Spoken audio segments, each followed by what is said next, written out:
皆さんこんにちは。今日の舞台は世界8番目の不思議とも称される世界遺産のネムル登山。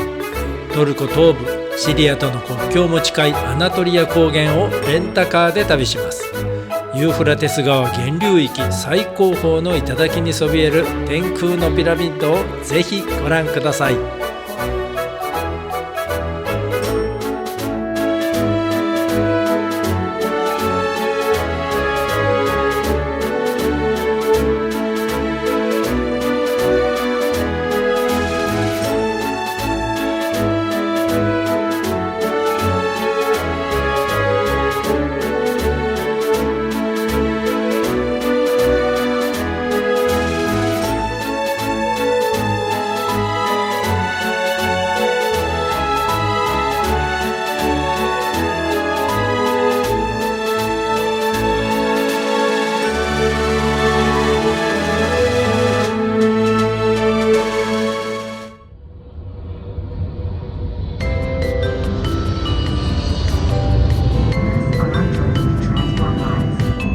ドーハからネムル登山に行くにはまずイスタンブールまでカタール航空の直行便でアクセスしていただき、そこから国内線に乗り換えてマラティアに向かいます。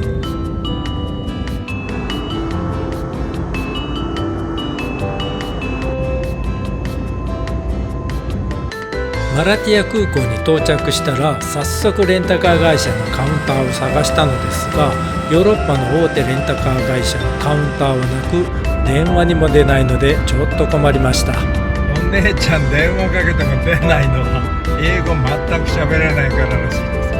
WhatsApp を交換したのでやっとこれで意思疎通が取れます。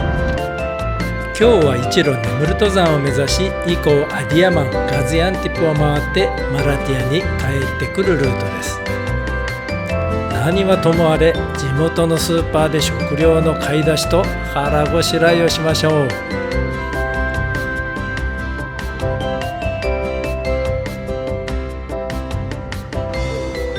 なんか美味しそうなケーキがたくさんありますね。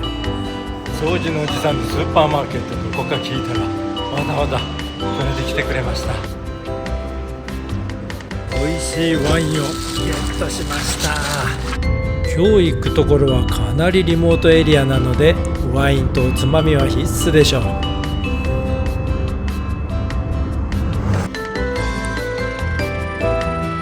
いやいいね。これ見てください、この景色。気持ちいい。こいつが今回の旅の相棒です。これは干上がった川だな。雄大ですね、この景色。道路はあまり雄大ではなく結構細いですね。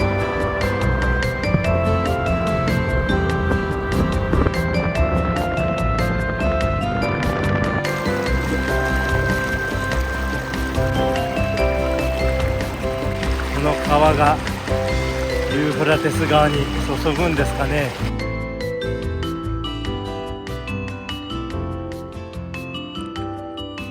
かなり標高も高くなってきました。むっちゃ気持ちいいね。誰もいない。あそこを登ってきたんだ。この辺りはほぼ山頂レベルを走っている感じです。今日泊まる山頂のロッジが見えてきました。ということは後ろにあるのがネムル登山。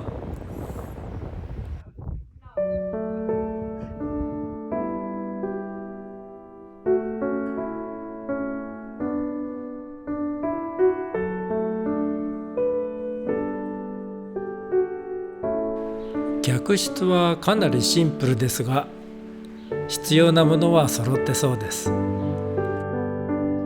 到着しました。山のロッジですからね、細かいことは言わず楽しみましょう。何より部屋の窓から仰ぎ見るネムル登山、これだけで最高ですよ。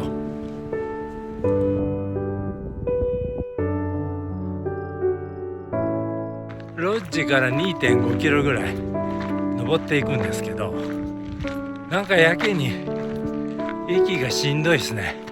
なんか多くの人がコメントに書いてたように結構酸素薄いんですかね。でも標高2000ちょっとだからそんなに薄くはないと思うんですけど、運動不足かな。でも歩くのには自信あるんですけど、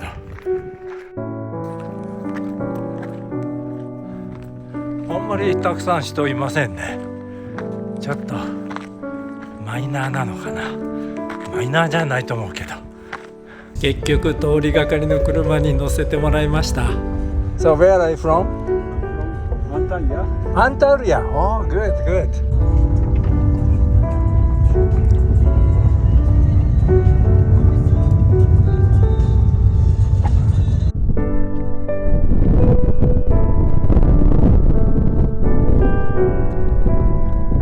乾燥した大地にやっぱユーフラテス川一つ流れてるとその周辺は豊かになりますね。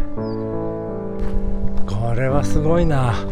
でもなんでこんな山の頂上にお墓作ろうと思ったんですかね。なんか昔の初代国王の墓らしいんですけど、大変やったろうな。さっきのドクターたちは整形外科のドクターでアンタルヤで仕事してるって言ってましたね。これ実はね、山の山頂じゃなくてこういう小石を積み上げて作ったピラミッドなんだそうです。で小石が崩れてくるからなかなか盗掘ができないらしいです。だからこのお墓の中の、埋葬品はなんか現在も無事なんだって。すごいですよね。そこまで考えて作ったのかな。あら、反対側にも登るとこが実はあったんだ。あそこに綺麗な道と駐車場もあるじゃないか。あれはどっから来るんだろうね。でも山小屋から来るとあの道しかなかったんだけど、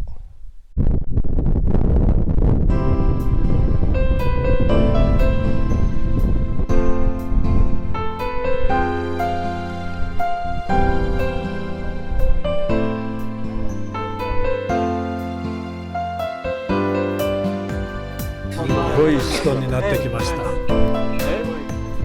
あ、Your wife. Hello.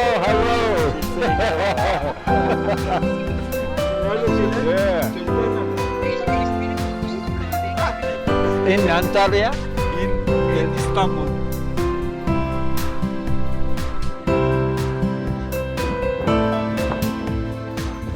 僕は歴史のことは全く分かりませんが、夕日に真っ赤に染まっていく山頂の遺跡はとっても感動的ですね。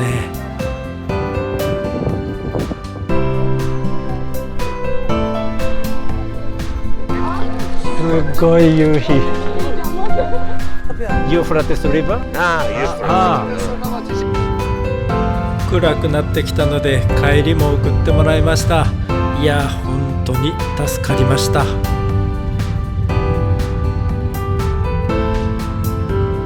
山頂で聞いたんですけど、実はこのロッジにたどり着けるのは僕が来たマラティヤからのルートだけだそうです。この山のマラティヤ方面の道と、あと今度反対側から来るなんかルートがあって、なんか多くのお客さんはその反対側からのルートで、そちらからだとこのロッジに車で到達することはできないらしいんです。たまたま、本当たまたまでしたね。でもロッジに泊まる人はめちゃくちゃ少なかった。もちろん山頂のロッジなのでご飯はちょっと質素ですが、いや、寒かったからスープが体にしみる。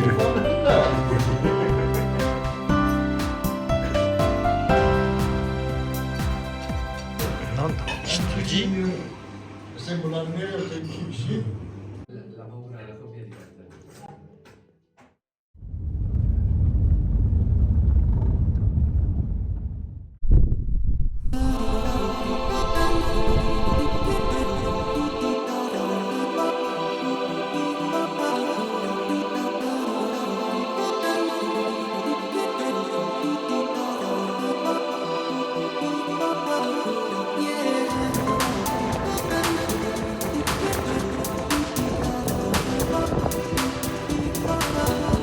寒いのなんのって手がかじかんで。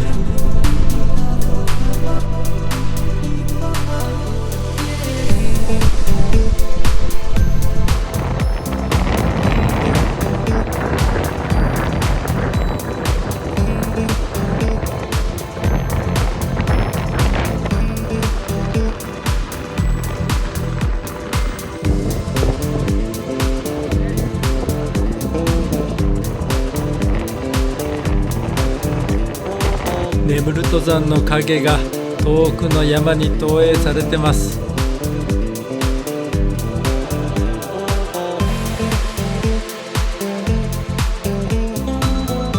のピラミッドを構成している石がこれなんですよ。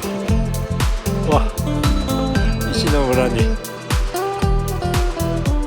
トウムシ隠れてました。寒いから誰もいなくなっちゃいました。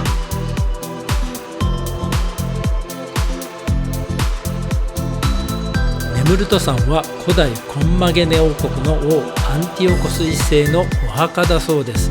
ちょっと舌を噛みそうですが、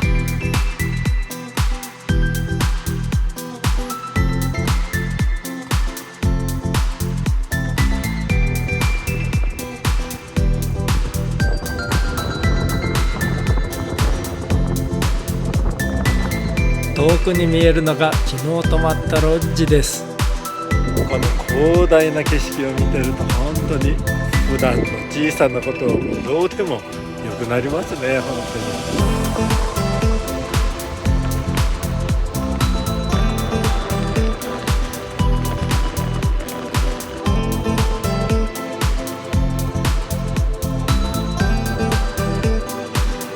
ここがネルルト山へのアクセス道路なんですけど、チケット売り場はちょうどあちらの建物になります。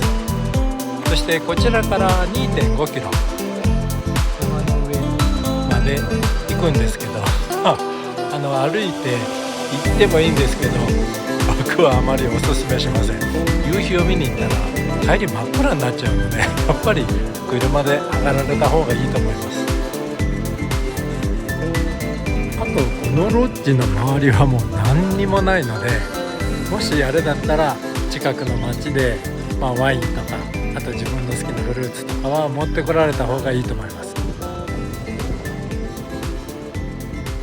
さあ今日はちょっと宿で聞いた面白い場所どんなとこかわからないし、ネットがなかったんでもう全く調べられてないんですが、麓まで行くとネットが通じるということでちょっと行ってみたいと思います。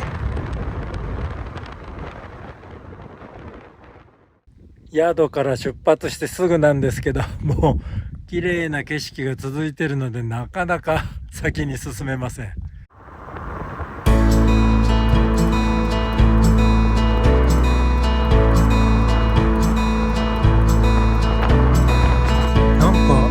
谷のところに村があるの。道路脇に水汲み場みたいなのがあります。なぜだかイスタンブール。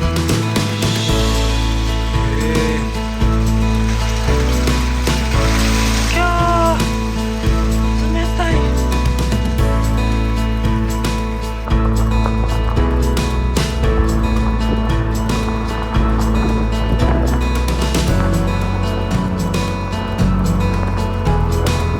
なんか目に入ってくる色がね、めちゃくちゃ綺麗なんですよ。うわー、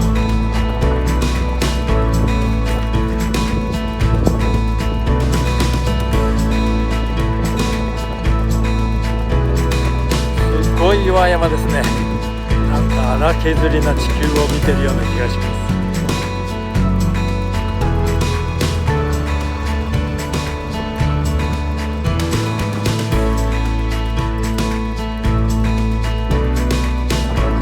ジャポン。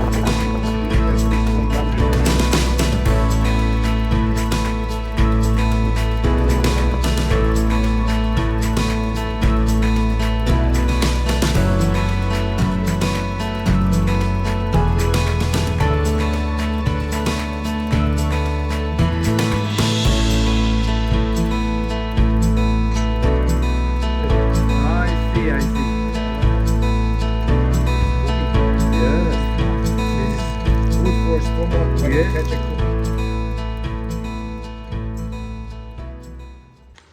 やー、いいですね。こりゃ時が経つのを忘れちゃうわ。 Thank you very much. You're welcome.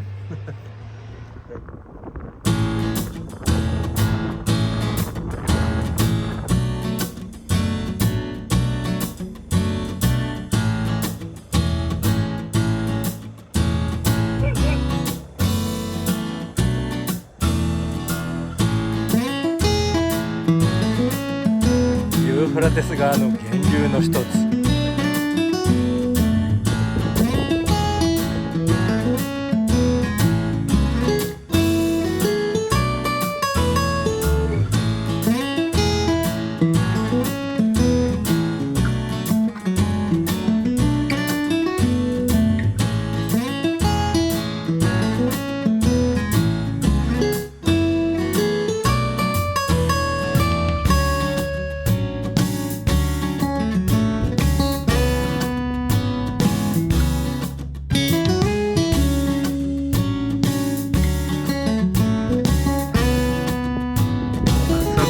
人造湖につながるわけか。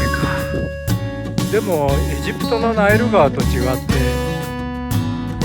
川のすぐ近辺、エジプトの場合ね、すごく砂漠からナイルがあるところでいきなり緑になるんだけど、こっちはちょっと渓谷みたいになってるからあんまり緑が多くないですね。水がそっちの方に行かないのかな。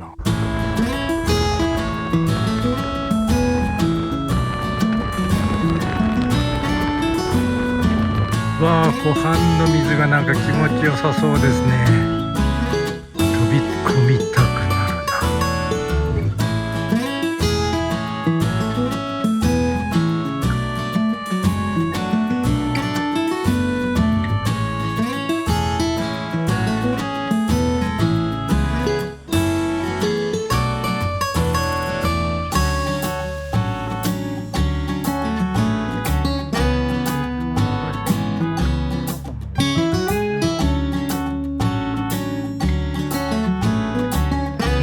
しますね。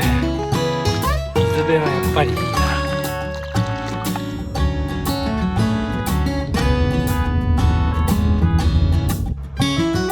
空港で待ってたらトルコの若者が日本語を勉強しているというちょっとお友達になりましたけど、タカさんと私も飛行機を待って話にしました。いろいろイスラム教についてとか日本人の行動ですね、ビヘイビアについてとか、いろいろ話が弾みました。教育を専攻してますので興味があってタカさんと話したかったんです。でもなんと1年足らずでこの日本語ですよ。すごいでしょ。もう言い方もトルコ語と同じようです。話すのは本当に簡単になります。皆さんトルコ語を勉強してみてはいかがでしょうか。結構話しやすいのかもしれないです。ありがとうございます。いかがでしたか、ネムルートさんの旅。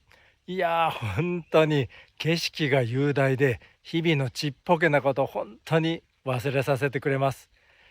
ぜひ皆さんも行ってみてください。絶対おすすめです。それでは最後までご視聴ありがとうございました。次回の旅でお会いしましょう。さようなら。